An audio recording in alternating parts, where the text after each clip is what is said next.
Hey there, welcome to the Chronicle Pregame Show. I'm Ryan Hoerger, here to get us all set up for Duke and UNC Wilmington in the first round of the NCAA tournament. They're going to tip it off Thursday at 12:15 p.m. First of a long day of basketball on the CBS Turner Sports Family Networks. So the Blue Devils trying to get back to a second straight Final Four and defend their national championship from a season ago. And it all starts with the Seahawks, who are the number 13 seed. Duke was awarded the number 4 seed in the West region. So getting it started from the Dunkin Donuts Center in Providence, Rhode Island. So for the Blue Devils, they come into this game after an overtime loss to Notre Dame in the ACC tournament quarterfinals last week in Washington, D.C. And really that was a game that Duke had in its grasp and just let it slip away, fall of it right out of its fingers. They led by 16 early in the second half, but then endured a scoreless drought of nearly 8 minutes. The Fighting Irish roared all the way back to force overtime and then prevailed in the extra session. So that game for Duke was the second day of a back-to-back. They had just beat NC State in a close game the day before, and their tiredness really showed, the fatigue. Brandon Ingram and Luke Kennard could not miss, seemingly against the Wolfpack, but really struggled against the Fighting Irish.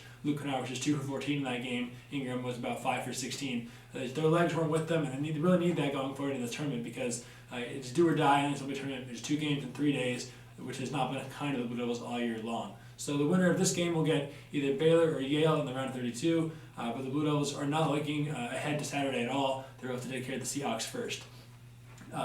Chris Flemmings is the leading scorer for the Seahawks, who won the Colonial Athletic Association championship.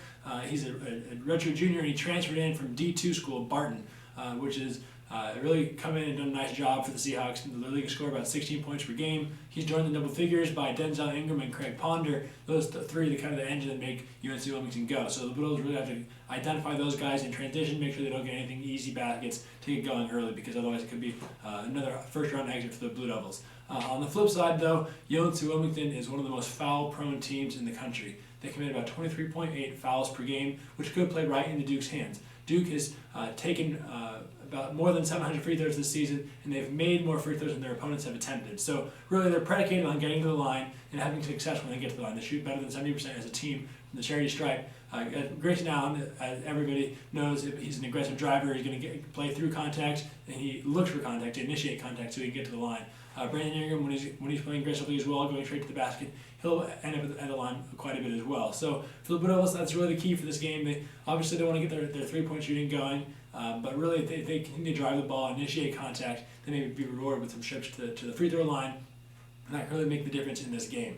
Grayson Allen, of course, is making a return to the NCAA tournament after exploding on the national stage last year as a freshman. He had a nice game against Michigan State in the Final Four, and really took off and propelled Duke to a comeback win against Wisconsin in the title game. Ended up with 16 points, a lot of them during that furious second half rally as the Blue Devils pushed their way past the Badgers.